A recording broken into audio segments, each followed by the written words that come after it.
Bendecido sea el nombre del Señor. Vamos a abrir la Escritura en un libro, como todos, importante y bonito, el libro del Éxodo. Leemos en el capítulo 20, versículo 1 al versículo 4, y os notifico más o menos donde vamos a leer. Es una fecha que, según los cálculos bíblicos y los que más saben, dice que aquí en estos momentos hacía unos 3 meses que Israel había salido de Egipto, de la esclavitud de Egipto. Y ahí prácticamente se desarrolla los 5 libros de Moisés, se desarrollan casi a las faldas del monte Sinai. Leemos en el nombre del Señor Jesús. Nuestro hermano César nos va a leer. Y habló Dios todas estas palabras diciendo: Yo soy Jehová tu Dios, que te saqué de la tierra de Egipto, de casa de servidumbre. No tendrás dioses ajenos delante de mí. No te hará imagen ni ninguna semejanza de lo que esté arriba en el cielo, ni abajo en la tierra, ni en las aguas de debajo de la tierra. Amén. En primer lugar, el hermano ha leído el versículo 1, y habló Dios. O sea, esto que es, lo habló Dios. No lo habló el hombre, lo habló Dios. Y cuando escuchamos unos cristianos, sobre todo los cristianos, los que creemos en Dios, cuando escuchamos que lo dice Dios, ese ya es un motivo para tener mucha atención, mucho respeto y mucha referencia. ¿Y por qué? Porque lo dice Dios. Y habló Dios todas estas palabras, no una ni dos, todas estas palabras, diciendo, y ahora dice, primero dice quién habló, y dice cuánto habló, todas estas palabras. Y dice ahora diciendo, yo soy Jehová tu Dios, que te saqué de tierra de Egipto. Hay Jehová Dios, lo primero que hace es que se identifica a él. Yo soy Jehová tu Dios. Digamos que enseña el DNI. Yo soy Jehová tu Dios. Y le dice, el que te saqué de Egipto. Dando a entender, no te sacó Moisés, en que yo usé a Moisés para sacarte, pero no fue Moisés, fui yo. No te sacaron tus méritos, ni tus fuerzas, ni tu capacidad. Te saqué yo. O sea que yo me tienes que escuchar por 2 motivos. Primero, porque yo soy Dios, y segundo, porque yo he sido el que te he sacado de la esclavitud de Egipto, que has estado 430 años. ¿Entendido? Amén. Ahora leemos el primer mandamiento. Sabéis que hay 10 mandamientos. Hoy vamos a quedarnos o a exprimir el tema del segundo, pero leemos el primero. Yo soy Jehová tu Dios, que te... No tendrá, el versículo te dice, no tendrás dioses ajenos delante de mí. En aquella época, como en esta época, se tiene devoción a la Virgen María, a la Virgen del Pilar, a la Virgen fulana, al santo fulano, sí o no, a varios dioses. Siempre ha existido ese pecado. Se llama pecado de idolatría. Es uno de los pecados que a Dios ofende, porque Jehová es el único Dios auténtico y verdadero. Creemos en un solo Dios y en 3 personas. Creemos en 3 personas y en un solo Dios. A eso se le llama, en el mundo evangélico, en el mundo cristiano, el misterio de la Santísima Trinidad. Es un solo Dios y 3 personas. Son 3 personas, pero es un solo Dios. Amén. Amén. Y ahora el segundo mandamiento, hermano César, es el que quiero que leas otra vez. El segundo mandamiento, que es en el versículo 4. El versículo 4, ¿no? Sí. Vale. No te harás imagen ni ninguna semejanza de lo que esté arriba en el cielo, ni abajo en la tierra, ni en las aguas de debajo de la tierra. Bien, no solamente nos prohíbe hacernos ídolos o adorar a los ídolos, o ir, por ejemplo, a una iglesia católica y adorar a las imágenes que tiene la iglesia católica, visibles, palpables, tangibles, tienen estatuas de 1 metro, de 2 metros, ¿sí o no? Amén. Que se pueden ver y palpar y tocar. O sea, no solamente nos prohíbe hacernos hacernos ir donde esas imágenes, adorarlas, sino que nos prohíbe algo más profundo. no te harás imagen ni ninguna semejanza de mí. O sea que en tu imaginación nos prohíbe hacernos un Dios a una imagen, a nuestra imaginación. Nosotros imaginamos cosas y Dios no solamente te prohíbe que hagas ídolos, sino que te prohíbe que te hagas en tu imaginación cómo es Dios, porque no sabes cómo es Dios. En primer lugar, Dios no tiene cuerpo. En segundo lugar, Dios es espíritu.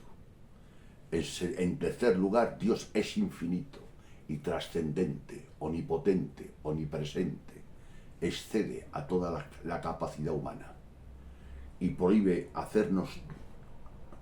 nos prohíbe hacernos de Dios una imagen, a nuestra imagen,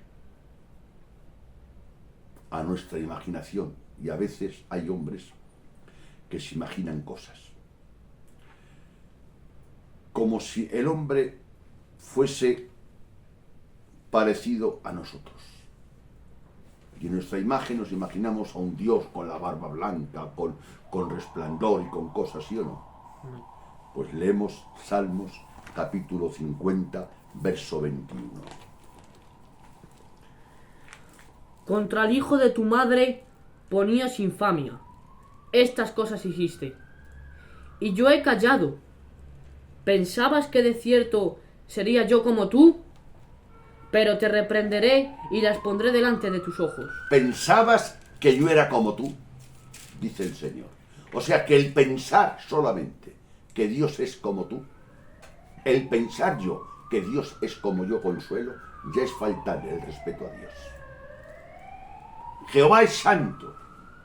Y siempre la santidad, como os dije el otro día en un mensaje, la santidad se ha predicado y se ha enseñado una cara, que es verdad lo que se ha enseñado, la santidad moral de Dios, que Dios no peca, que Dios no falla, que Dios es santo, y eso es mucha verdad. Pero aparte que Dios es santo y que no falla y que es limpio y que todo Él es santo, pero la otra cara de la moneda es que es Dios diferente. Eso es digamos, la raíz de la santidad, que Dios es diferente a nosotros, es trascendente. Hay un teólogo que dice, imaginaros a un gusano y a Dios. ¿Habrá diferencia? Pues así no hay, de Dios a nosotros. Imaginaros a un monstruo marino que vive en las profundidades de las aguas. Imaginaros a un águila que vuela. Qué distinto es, ¿verdad? El águila que vuela al monstruo marino que vive debajo de las aguas. ¿Puede el monstruo marino que vive debajo de las aguas imaginarse con su mente a un águila? No, es muy distinto. Ni el águila al monstruo marino. O sea, Dios es distinto. O sea, que Dios no solamente es superior a nosotros, eso está claro. Que Dios es superior a nosotros está clarísimo. Y gloria a Dios, porque tenemos a un Dios trascendente, omnipotente. Bien. Dios formó al hombre a su imagen y el hombre quiere formar a Dios en su imaginación para manipularlo, para domesticarlo. ¿Qué dices, hermano Masacolo? ¿Qué oyes? Si Dios me concede esto, me voy al culto. ¿No has oído esa palabra? Si Dios sana a mi hijo y me concede esto, me convierto, y si no, no. Si te conviertes, el que te beneficias eres tú. Amén. Porque te salvas. Y si no te conviertes, el que te perjudicas eres tú. Porque Dios ni te necesita a ti, ni me necesita a mí. Pero tú necesitas a Dios y yo necesito a Dios. En otras palabras, Dios a ti no te debe nada. Dios a mí no me debe nada. Pero yo a Él le debo todo. Que Dios nos ayude a entender eso, hermanos. Dios es importante. Es que parece ser que es como que nos necesita Dios para algo a nosotros. Y si me enfado con el pastor y con el candidato, no voy al culto más. ¿Os dais cuenta que intentamos formarnos un Dios a nuestra imaginación? Y Dios me tiene que hacer esto porque oro, porque leo, porque voy al culto. Y a mí me lo tiene que hacer porque voy más al culto que tú. Y no falto a ninguna vigilia, y no falto a ninguna reunión. ¿Os dais cuenta? Es que se siente obligado Dios a hacerlo. Claro. El hombre quiere formar a Dios para manipularlo, domesticarlo, y queremos definir a Dios. A Dios no se le puede dar ninguna definición. Solamente Él a sí mismo se define, ¿sí o no? Sí. Cuando en Juan capítulo 4 le dijo a la samaritana que Dios es espíritu. ¿No lo dice eso? Sí. Es en el único texto que da la definición que Dios es espíritu. En los demás lo da a entender, ¿de acuerdo? Lo da a entender, pero directamente es el único texto. Pero tiene tanta importancia porque esa palabra salió de la boca de Dios. Porque Jesucristo es Dios, la segunda persona de la Trinidad. Y en el Evangelio según San Juan capítulo 4 le dijo la samaritana unas preguntas, y entre las preguntas surgió ese tema. ¿De dónde vamos a orar? ¿Dónde oramos? La samaritana preguntaba que dónde había que orar. No es dónde, es cómo hay que orar. Repito, no es dónde hay que orar, es cómo hay que orar. Y hay que orar en espíritu y en verdad. ¿Por qué hay que orar en espíritu y en verdad? Porque Dios es espíritu.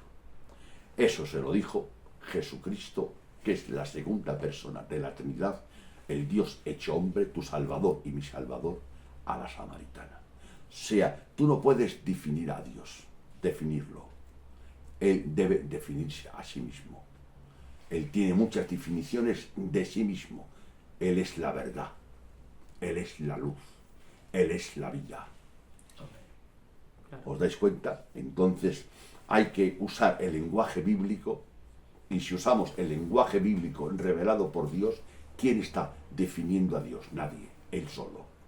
Porque ¿quién va a definir a un Dios omnisciente? ¿Quién va a definir a un Dios tan inmenso y tan grande? Nadie. Él solamente. Pero el hombre quiere hacer esas cosas. Por eso digo, lo más importante de una persona es cómo esa persona percibe y concibe a Dios, ya que nuestra perspectiva de Dios va a tener repercusiones universales en cada área de nuestra vida. Amén. Y como me parece importante, me vais a permitir que lo repita. Lo más importante de una persona es cómo esa persona percibe y concibe a Dios, ya que nuestra perspectiva de Dios va a tener repercusiones universales en cada área de nuestra vida. Afecta a la manera de cómo nosotros pensamos, afecta a la manera cómo nos relacionamos con los demás, y afecta a la manera en que nos relacionamos con Dios. Date cuenta. Afecta a la manera de cómo nosotros pensamos, afecta de la manera cómo nos relacionamos con otros, y afecta de la manera que nos relacionamos con Dios. Ahora hay algo importante que aquí sí que quisiera pararme un poquito. Dios es el que determina cómo nos relacionamos con Él y no nosotros. Eso es importante, hermanos, Dios es el que determina cómo nos relacionamos con Él y no nosotros. Nosotros nos formamos unas ideas de Dios. Tengo que hacer esto, y si hago esto, Dios me da esto, y si hago esto... No. El Dios que te creó, el Dios que creó el cielo y la tierra, el Dios que te creó a ti y a mí, y el Dios que te salvó, ese ha determinado cómo te debes relacionar con Dios. Y uno dice, pues yo me relaciono con Dios yendo al culto. Muy bien. ¿Y por la mañana qué hace? Por la mañana me voy a la venta. ¿Y a qué te dedicas? Bueno, la venta no es limpia. Estoy estafando. O sea que por la mañana estafas toda la mañana. Sí, pero por la tarde pregunta a mi pastor. No pierdo un culto. Pregunta a mi pastor. No pierdo una vigilia. O sea que estás practicando un pecado diariamente por la mañana, pero te excusas por la tarde que vas al culto y te excusas por la noche, y es verdad eso, que no faltas a ninguna vigilia. Entonces estás determinando cómo te relacionas con Dios. No, hermano. Dios es el que determina cómo nos relacionamos con Él y no nosotros, ¿de acuerdo? ¿Y qué pasa? Pues Dios te dice que reconozcas, y reconozca yo, claro, que reconozcamos nuestro pecado. Después de reconocerlo, que lo confesemos. Después que nos arrepintamos. Después que lo dejemos de hacer y que le sigamos a Él, ¿sí o no? Amén. Y que lo aceptemos como el auténtico Dios y verdadero. Y que le pidamos a Dios, por favor, que nos deje entrar al cielo y que reconocemos y aceptamos que Jesucristo es Dios, el Hijo de Dios. Amén. Él es el que determina cómo nos relacionamos con Él y no nosotros. El concepto que tengas de Dios afecta absolutamente a toda tu vida. Y hay iglesias que no quisiera meterme a nadie porque no quiero, que hacen unos cultos a Dios, diciendo a Dios, pero de una manera no bíblica. O sea, no basta que quieres hacer el culto a Dios, tienes que hacerlo a la manera que Dios dice. Por ejemplo, Dios mandó hacer un tabernáculo, ¿sí o no? Sí. Y le dijo a Moisés, hazme el tabernáculo, pero le dijo, pero házmelo conforme al modelo que yo te he mostrado, ¿no? El modelo de quién salió, de la idea de Moisés o de la idea de Dios. De la idea de Dios. O sea, que Moisés se sometió al plan, al proyecto, a la idea, al propósito de Dios. Y hoy, aun los cristianos, a veces algunos hasta con buena fe, pero inmaduros, repito, con buena fe algunos, pero inmaduros, quieren establecer la manera de cómo se tienen que relacionar con Dios. Hermano, es un error garrafal. El que ha establecido las normas, cómo te tienes que relacionar con Él, es Dios. El arca se hizo a la manera que Dios dijo, 2 metros, tanta altura, tanta anchura, madera de acacia, forra de oro, ¿sí o no? Y se tuvo que hacer a la manera que Dios dijo. Entonces, ¿por qué nosotros, hermanos, con nuestra imaginación, con nuestras ideas, con nuestros proyectos, queremos hacer? Mirad, el camino hacia el cielo nace del cielo a la tierra, no nace de la tierra al cielo. No hay camino de la tierra al cielo, pero sí hay un camino del cielo a la tierra, porque el camino es Jesús y vino del cielo a la tierra. Jesucristo no fue de la tierra al cielo. Sí, cuando ascendió, cuando resucitó, se fue al cielo. Pero el origen es que en la eternidad y en el cielo hicieron el plan de redención y una de las 3 personas de la Trinidad, la segunda específicamente, descendió del cielo a la tierra. Y siendo Dios se hizo hombre. Entonces el camino nace del cielo a la tierra, no de la tierra al cielo. Y la escalera de Jacob descendió una escalera del cielo a la tierra. No ascendió de la tierra al cielo. Bendecido sea el nombre del Señor. La manera en que pensamos determina la manera en que vivimos. Repito, la manera que pensamos determina la manera que vivimos. Entonces, si quieres que un hombre mejore en su conducta, si quieres que un hombre cambie su conducta, lo primero que tiene que cambiar es su mentalidad. Porque cada uno, por medio de lo que pensamos y lo que queremos, lo manifestamos por medio de palabras y de nuestra conducta.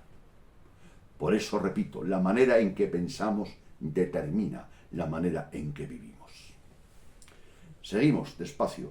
La mayoría de los cristianos no tienen una mente bíblica. Ese es el problema número 1. Hay un problema, yo digo, tú dices, ese dice, ese piensa, y yo pregunto. Lo importante es lo que pienso yo, lo que piensas tú, lo que dice el tío, lo que dice el primo, lo que dice el cuñado, lo que dice la consuegra, o importa lo que dice Dios. Y en ese momento, cuando hay un problema, no sale la Biblia por ningún lugar. Salen los razonamientos nuestros, las culturas nuestras y las rarezas nuestras, ¿sí o no? Entonces, creo que estáis de acuerdo que la mayoría, no digo todos, la mayoría de los cristianos no tienen una mente bíblica. Bendecido sea el nombre del Todopoderoso. Y ahí podíamos hablar mucho y tendido, mucho y tendido. ¿Por qué? Porque a lo mejor mi mujer, que es espiritual, tiene una mente bíblica, pero yo no la tengo. Y cuando hay un problema, ella cita la Biblia, lo que dice Dios. Y yo cito lo que dice la cultura nuestra. Y lo que digo yo, y lo que dice la cultura, y lo que digo yo, y lo que dice la cultura nuestra, lo que digo yo, y lo que dice Dios, va como de la noche al día. Entonces, como cada persona ve la vida y el mundo, eso constituye su cosmovisión. Todos tenemos una perspectiva, una cosmovisión. ¿Qué es cosmovisión, hermano Machaco? ¿Cómo ves tú la vida? ¿Y cómo ves el mundo? Eso constituye tu cosmovisión. Como cada persona ve la vida y el mundo, eso constituye su cosmovisión. Por eso es importante regular la perspectiva para que la expectativa se cumpla. Bendecido sea el nombre del Señor.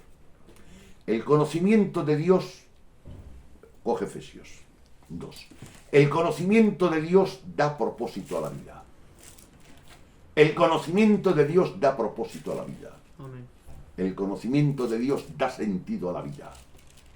El conocimiento de Dios pone meta en la vida. El conocimiento de Dios da esperanza. Como dice Jesús, lo dijo en Juan. Y esta es la vida eterna, que te conozcan a ti, el único Dios verdadero. Leemos Efesios capítulo 2, versículo 8. Porque por gracia sois salvos, por medio de la fe. Y esto no de vosotros, pues es don de Dios. Amén. Busca Salmos 9, tú. 10.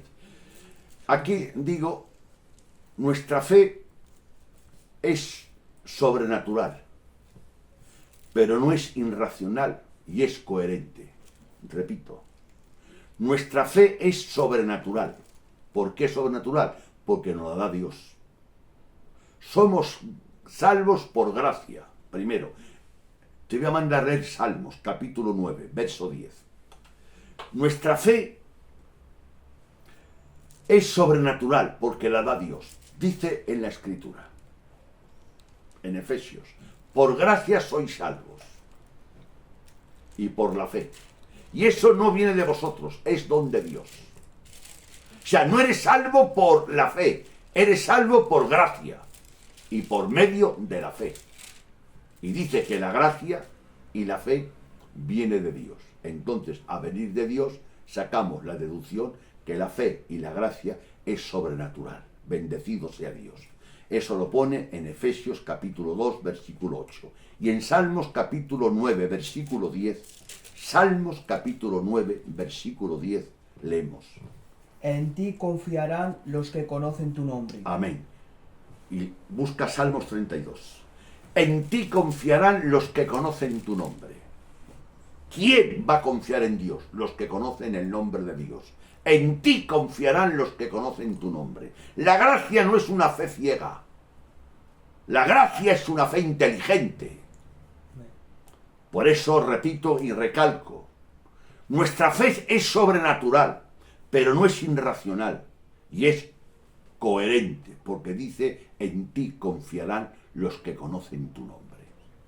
En Salmos capítulo 32, Salmos capítulo 32, versículo 8 y 9. Te haré entender y te enseñaré el camino en que debes andar. Sobre ti fijaré mis ojos. No seáis como el caballo o como el mulo, sin entendimiento, que han de ser sujetados con un cabestro y con freno, porque si no, no se acerca a ti. Amén. Ahí dice Salmos, coge tu hijo, Romanos 12. 12.2. os dais cuenta, la fe es sobrenatural, pero no es irracional.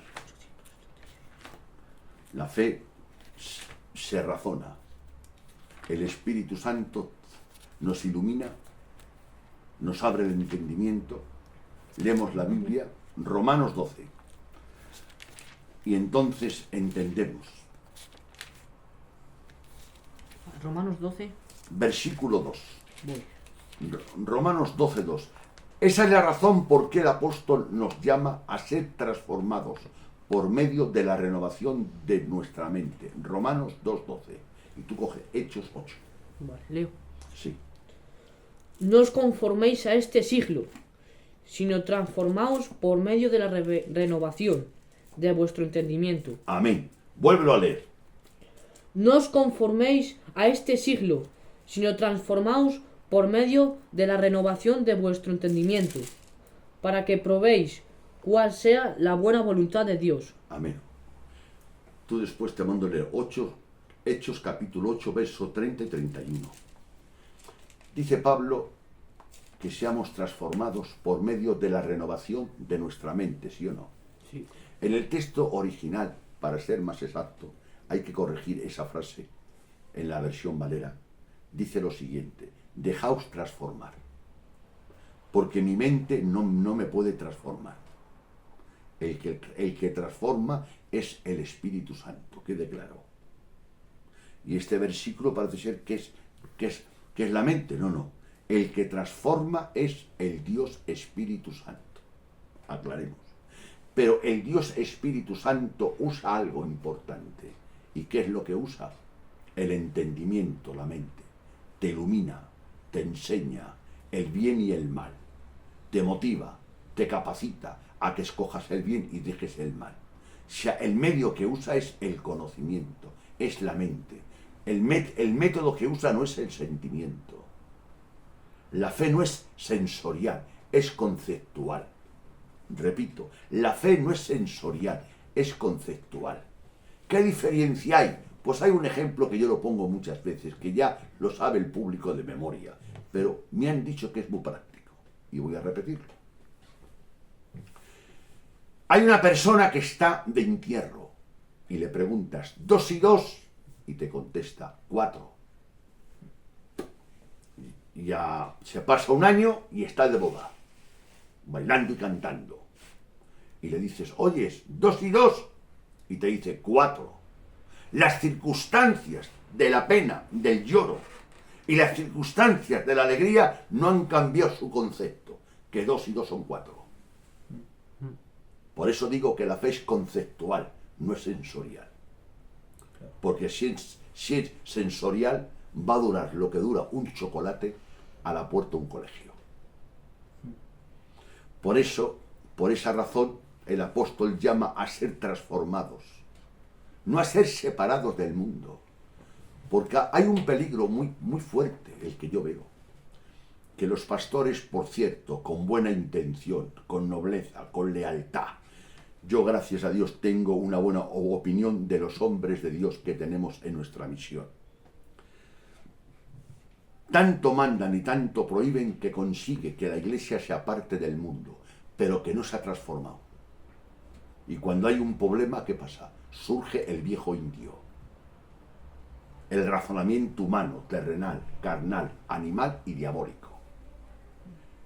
No es suficiente con dejar el mundo. Al mundo no lo debes dejar. Debe ser transformado. Debe ser transformado.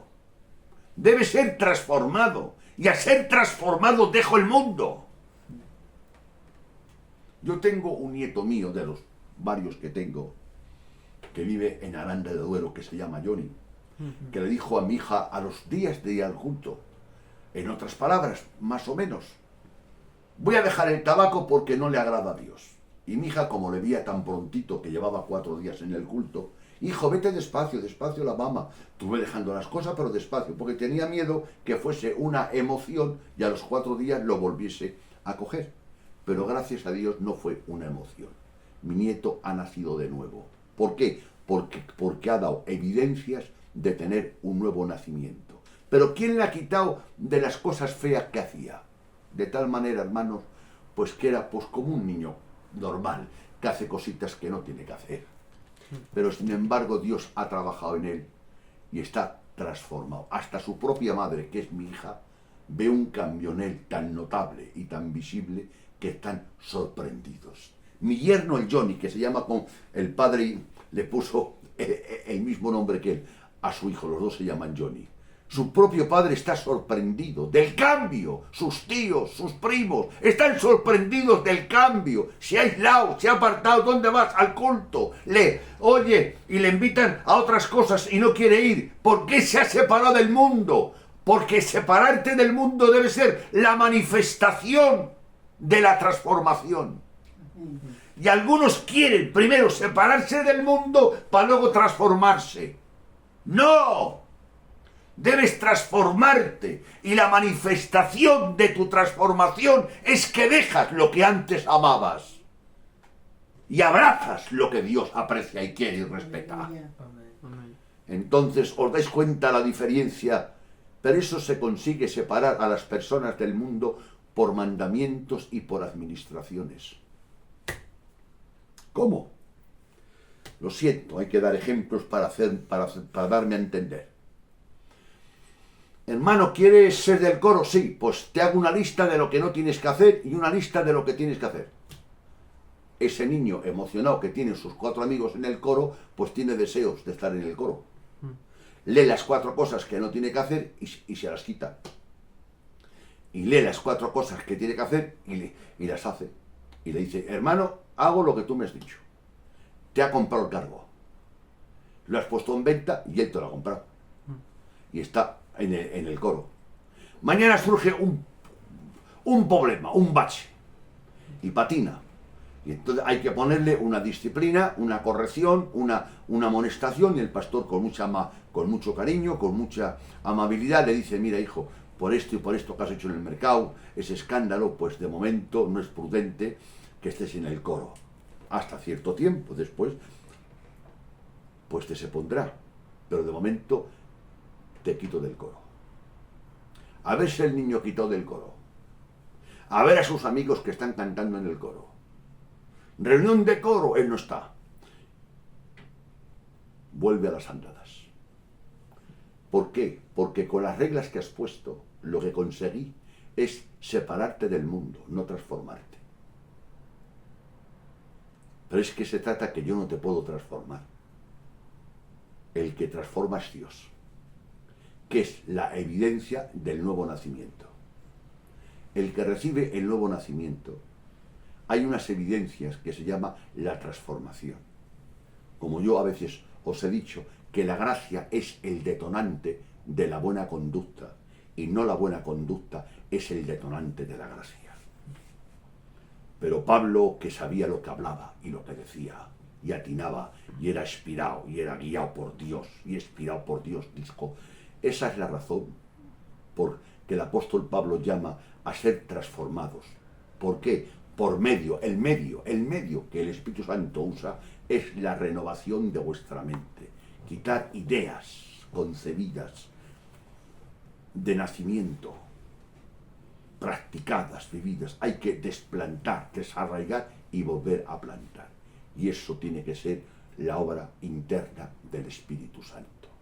Vamos a ver un testimonio para aclarar esto más. Hechos capítulo 8, verso 30 y 31.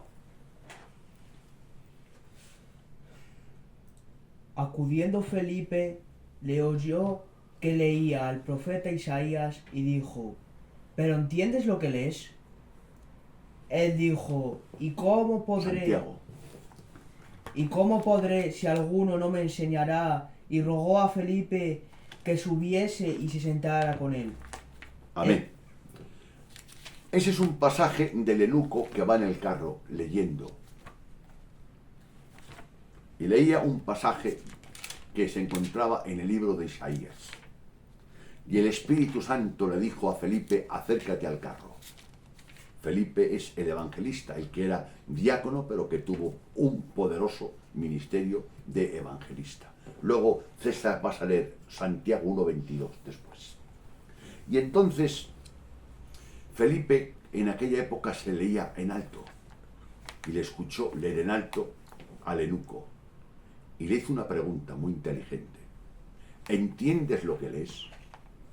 No le dijo sientes lo que lees. No le dijo siente lo que lees. Dijo si entiendes lo que lees. ¿Entiendes lo que lees? Y normalmente yo oigo mucho, ¿sientes lo que lees? ¿Sientes lo que lees? No, Felipe no preguntó eso. Tú preguntas lo que no preguntó Felipe. Felipe preguntó, ¿entiendes lo que lees? Y contestó el eunuco, ¿cómo entenderé si no hay nadie que me lo explique? Y Felipe se lo explicó y se convirtió. Bendecido sea el nombre del Señor. Perdón, el eunuco lo entendió y se convirtió. Fue la pregunta. Entonces, la razón, escucharme, la razón no produce fe. Cuidado, no siendo que una verdad descarte otra verdad. El Espíritu Santo da la fe, pero usa la razón. Usa la razón. La razón no produce fe. Es el Espíritu Santo el que persuade. Recalco, es que es importante, porque yo seré responsable de lo que predico. Yo no soy responsable de lo que tú interpretas, de lo que yo predico. La razón no produce fe, pero la fe no es irracional. Y no pertenecen a polos opuestos, la razón y la fe. O a cosas contradictorias, no. Repito, aquí lo tengo apuntado en el ordenador. La razón no produce fe, pero la fe no es irracional y no pertenece a polos opuestos o contradictorios. ¿Entendido? ¿Está claro, no, hermanos? Ahora, hay una cosa que os confieso. Lo más frustrante en mi vida, lo más frustrante de mi vida es ver la dicotomía que existe entre los cristianos. Dicotomía significa dos, para que entendáis. Lo más frustrante de mi vida es ver la dicotomía que existe entre los cristianos. Creen una cosa y con su conducta contradicen lo que creen. Esa es una dicotomía, ¿sí o no? Observas, analizas lo que hablan, cómo actúan, cómo reaccionan, cómo administran, y te cuentan lo que creen. Y digo amén, amén, porque lo que creen es auténtico, sano y limpio. Pero luego, observando la conducta de ellos, contradicen con su conducta lo que han predicado, o lo que han testificado, o lo que han dicho. Y eso pasa en ovejas nuevas, en miembros más maduros, y pido disculpas, y en algún predicador. Gracias a Dios, no en todos. Por eso digo, lo más frustrante de mi vida es ver la dicotomía que existe entre los cristianos. Y eso a la gente la confunde. Pero eso hay un material bíblico para contradecir eso. Santiago 1:22, el hermano César que lea. Pero sed hacedores de la palabra, y no tan solamente oidores, engañándoos a vosotros mismos. Santiago el apóstol, el hermano del Señor, dice que seamos hacedores, o sea, que practiquemos la palabra, que no seamos oidores. Y dice un ejemplo que no lo ha leído el hermano por no ser tan largo. El que es oidor es semejante al hombre que considera su rostro en un espejo, y cuando se quita del espejo olvida cómo era su rostro. Y dice, ser hacedores y no oidores. El hacedor es el que practica la palabra. El oidor es el que oye la palabra, nada más.